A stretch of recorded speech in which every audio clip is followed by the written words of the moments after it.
UTPA baseball closed out the season with 3 home games. We say goodbye to the senior class.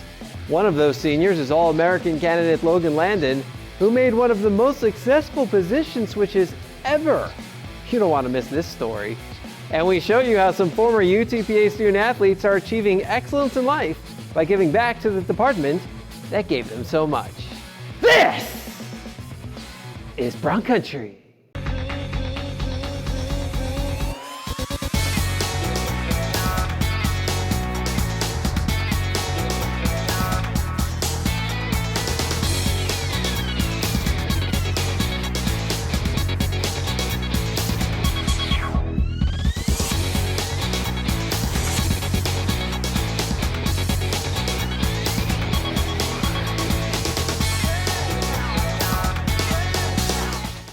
Hey everyone, and welcome to the season finale of Bronc Country. I'm Jonah Goldberg. There's one thing every baseball player at every level has in common. They're superstitious. Some players won't step on the foul line when taking the field. Others purposely step on it. Many players, announcers, and fans won't say the words perfect game or no hitter for fear of jinxing it. Before their final games, we found out what kind of superstitions drive the Broncs. Larissa Castillo reports. Before every game, every pitch, every bat. Most players have them. I know some guys on the team do some really weird stuff, but I do have a few. Few players talk about them. You hardly ever see them do them, but when it's going good, it works. No one can explain them. I don't know if I think it's just kind of a mental thing. I don't know if it actually works. But without them, the game wouldn't be the same. It's just kind of something that gets us ready for the game. It's kind of like a button that we push to get in the zone. Baseball. Superstitions. Very superstitious. Writings on the wall. My superstitions would probably be wearing this bracelet I have on my wrist and this necklace that I wear around my neck. I can't pitch without them. I feel like I'm not going to be able to play well. One of my socks has a hole in it, and I always put it on my left foot. I always put my batting gloves on the same way. I always put my helmet on the same way. And then whenever I get in the box, I always have to clean the box. I have to put my right sock on before my left sock on.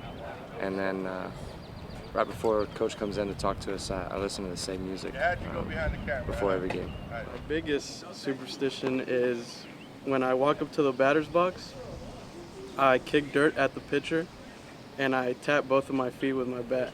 For most players, superstitions are more than just a habit. I feel kind of weird if I don't do it, to be completely honest with you. If for some reason I haven't done it, it feels a little weird to me, and I don't know why. Once you have one good game, you want to try and do the exact same thing that you did last week. I mean, I usually try to wear the same sliding shorts under my pants. Obviously, I wash them.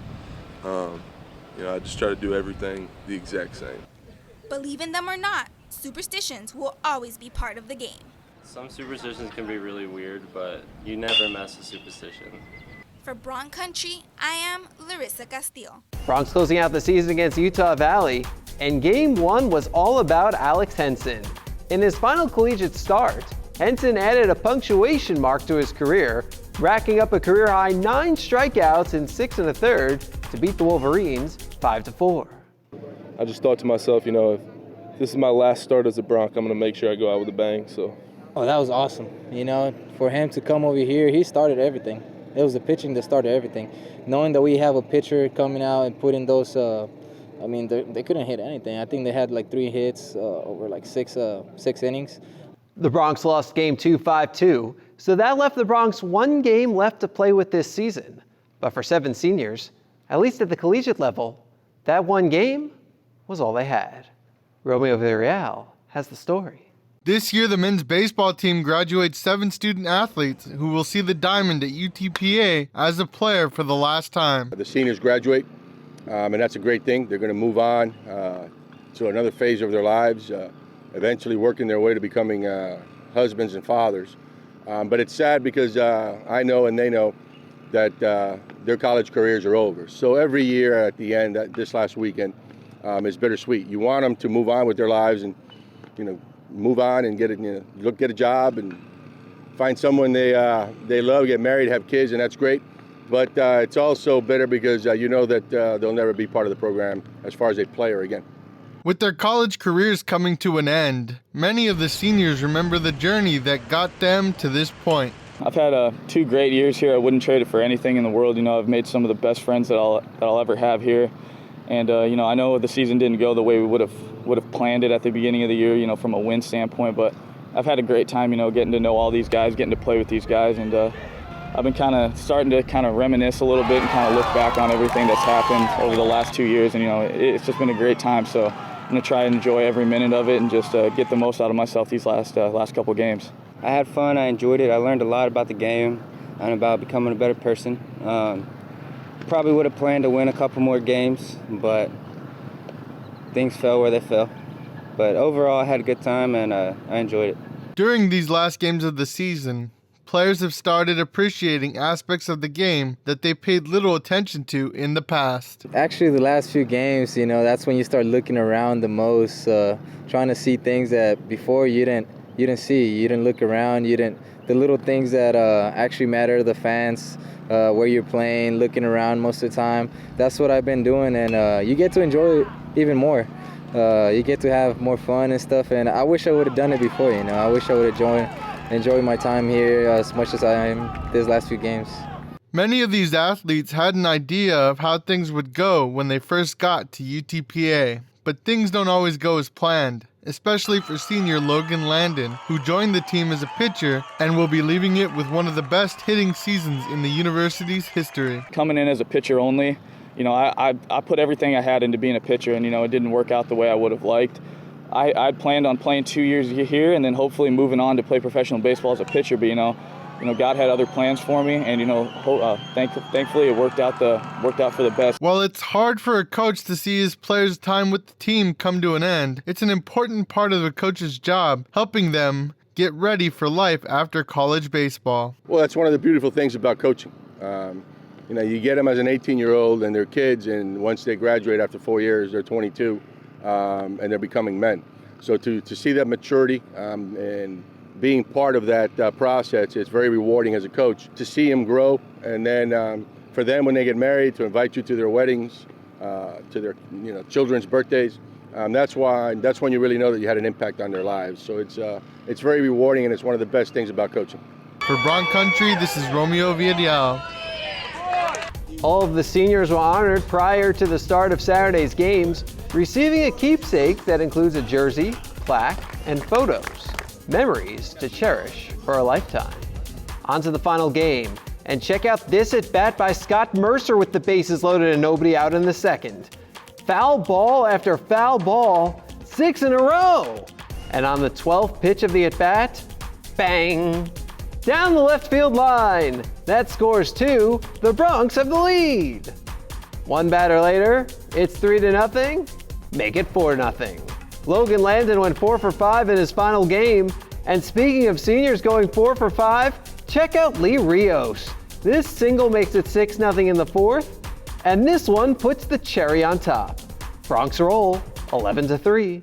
That was the best way. I couldn't ask for any other way to finish it. I'm glad I finished it that way. It was a lot of fun, a lot of great memories. I've been here for 5 years, so I'm glad I finished like that.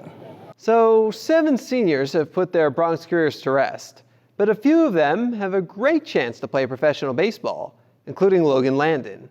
A year ago, that seemed unthinkable. Today, it seems guaranteed. Jennifer Galvan has more. This senior outfielder is one of the top hitters in the nation. What makes Logan Landon's success even more impressive? How about his catch being featured on national television? It was definitely a cool experience for me, just being able to see myself out there, and it was fun. This is the first time Logan has been swinging a bat on an everyday basis since high school, and getting back in the groove has had its challenges. Judge velocity, judge location, and that's the part that I've had some struggles with this year, is just being able to focus in and not swing at bad pitches. Players pushing to try new positions are nothing new, but Coach Mantrana saw quickly that Logan was ready to step up to the plate. I thought it was going to be a 1 or 2 day thing, but the more we saw of him with the bat, the way he played the outfield, the way that he ran, he's a very good athlete. His hitting success can be attributed to the experience on the mound. If I was pitching, I'd try and think about what I would throw myself as a hitter, and I definitely think that's helped me out a lot. Behind the plate, And in the outfield, Logan Landon gives the UTPA Broncs a deadly 1-2 punch. For Bronc Country, I am Jennifer Galvan. One more baseball note to leave you with. When the Broncs weren't busy on the field, they were helping out off the field. With their Strike Out Hunger campaign this year, the Broncs and their fans collected 256 pounds of food for the food bank of the Rio Grande Valley. With all teams included, the UTPA Athletics total is 585 pounds of food this year. Talk about leaving a Bronc legacy. It was a big weekend for a few other Bronx teams as well.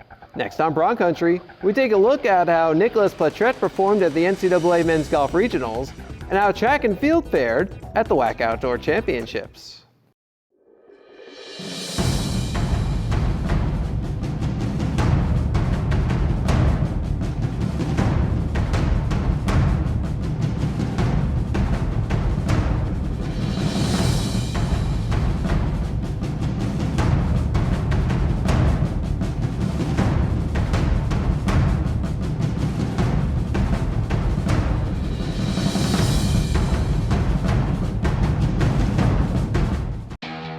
We will work our minds, raise our hands, and search for the answers. We will study the stars, learn to speak each other's languages, and hear each other's songs. We will make each tomorrow brighter, more prosperous, and completely new. We cannot predict the future, but we can and will build it. We will come together. The University of Texas, Rio Grande Valley. New opportunities for the 21st century.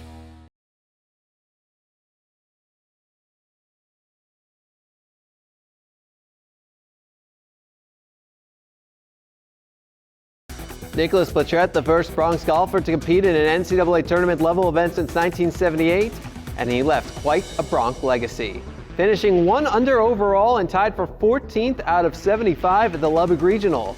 Platret got off to an amazing start, playing bogey-free golf while nailing 5 birdies. He was one of only 7 golfers to at least birdie the par 5 17th and 18th holes in the first round. The second round delayed by a few hours, and despite tough condition, Platret only lost 1 stroke. During the third round, Platret birdied 3 of his first 4 holes to take the lead, and was still in a strong position entering the final 4 holes, before finishing 4 strokes back of a berth in the NCAA Championships. UTPA track and field with a trio of WAC champions over the weekend, led by Deandra Barroso, who won the 400-meter hurdles with a program record time of 59.44 seconds, the 36th best time in the West region this season, which should put Barroso in the NCAA West preliminary round. Christina Santiago Bravo won the hammer throw with the 2nd best toss in program history. And on the men's side, Isaac Samuels won the discus by more than 2.5 meters. Complete results are available online at utpabronx.com. I think it went very well for us. It was a far cry from where we were indoor. We had a tough meet indoor season. We came out really ready for outdoor. A lot of surprises, a lot of great results across the board. I'm very excited about where we were. If you go to the UTPA women's basketball camps, you'll get to learn by Texas Association of Basketball Coaches Division I Women's Basketball Coach of the Year, Larry Tidwell, who earned the award this week.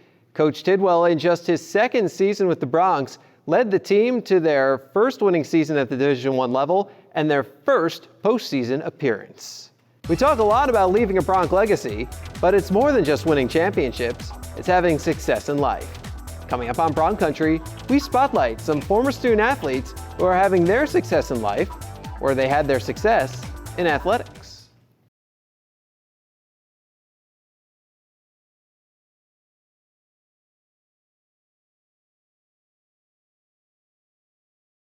If you've been following the Broncs for a few years and look at the UTPA Athletics staff directory, you might recognize a few names. 2 of the best golfers, 1 of the best hurdlers, 1 of the best throwers, 1 of the best setters, and 1 of the best catchers to wear the green and white are now giving back to the place that gave them so much. Romeo Villarreal has the story. There are currently 7 former UTPA student athletes working in athletics here at the university. Let's take a look at how a few of these former student athletes made the transition from the field to the desk. I was looking at several schools, and then I came to visit here, my sister, because she was on the team too, and I really got to hang out with the whole team, and I liked the dynamic on the team. And then my other option was, at the end I had this one in Tennessee, and I remember asking the coach, is it gonna snow? Because I'm not used to it. She said, yes, it is gonna snow, it is gonna be cold. So I said, you know what, I wanna play golf year round, and I really like the team. So I ended up coming here, weather most. Yeah, that was one of my reasons. Well, initially, you know, I wanted to play college sports, and I got a couple offers to play football.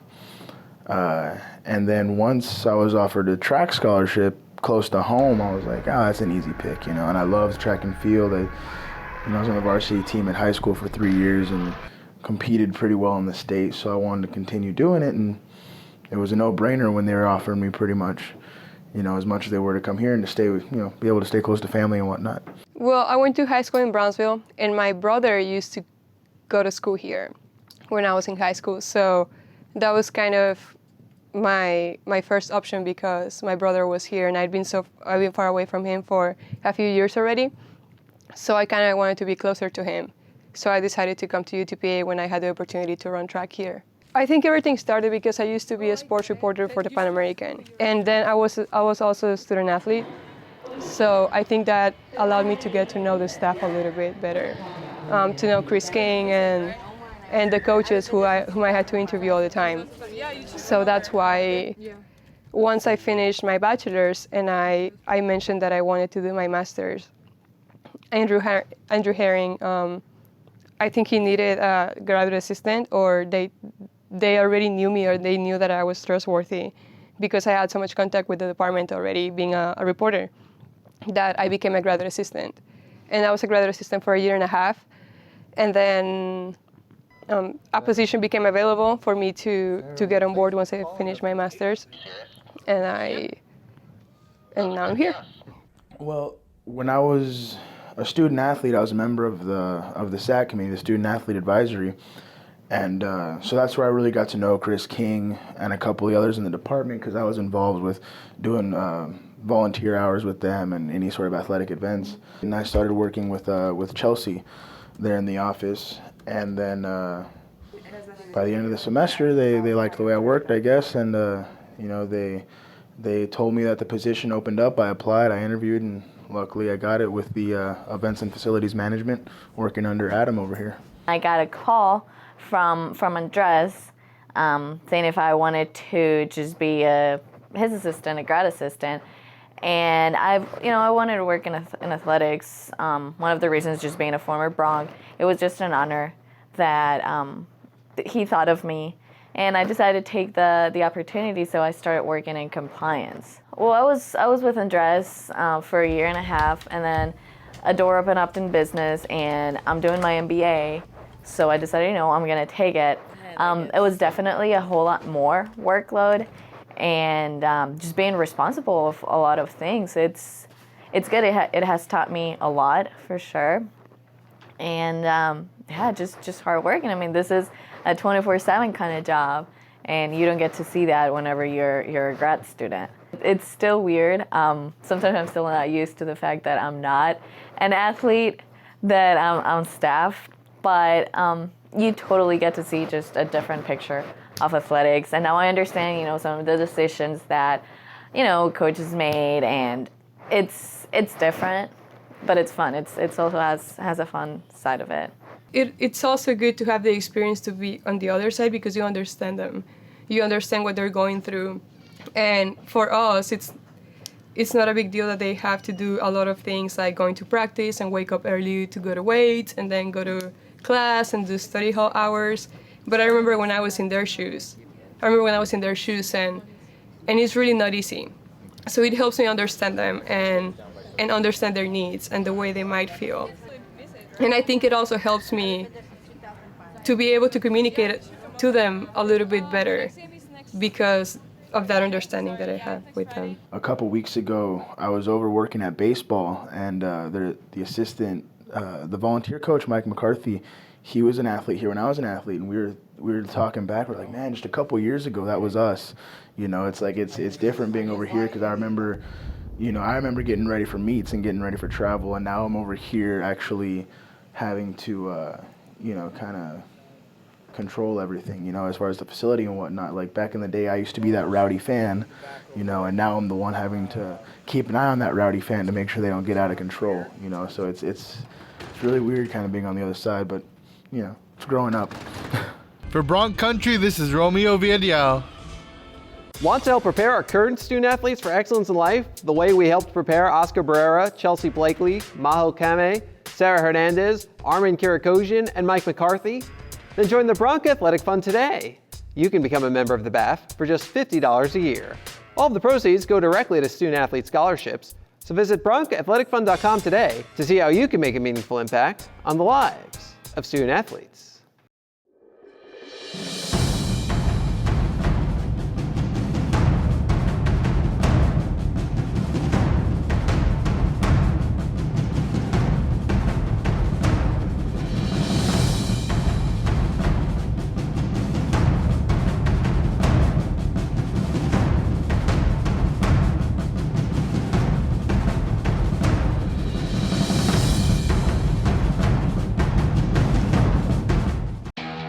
We will work our minds, raise our hands, and search for the answers.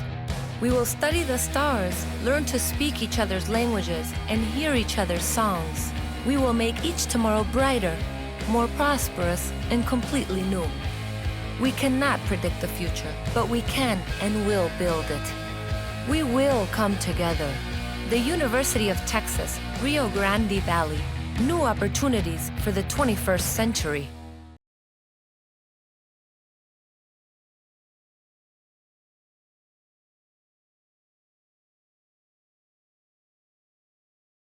Well, that's it. We've reached the final moments of Bronc Country. I hope we filled your passport up with some great memories. We'll be back with you in the fall under a new name, The Nation. That's V for Victory, V for Valley, and V for Vaquero.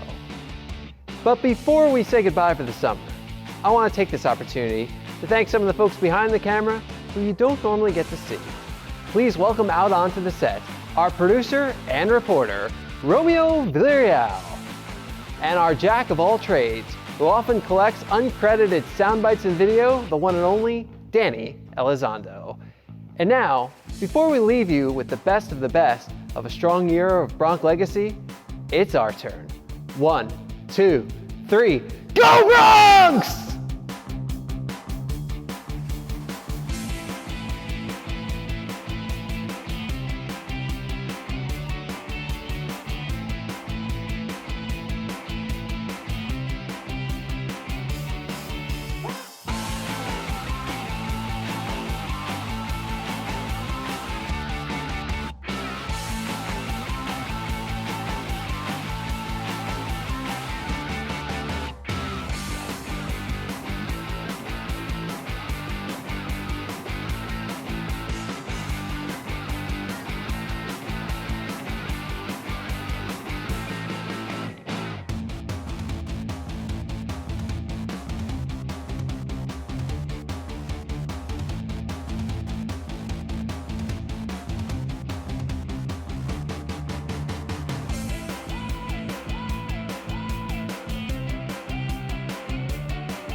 work our minds, raise our hands, and search for the answers.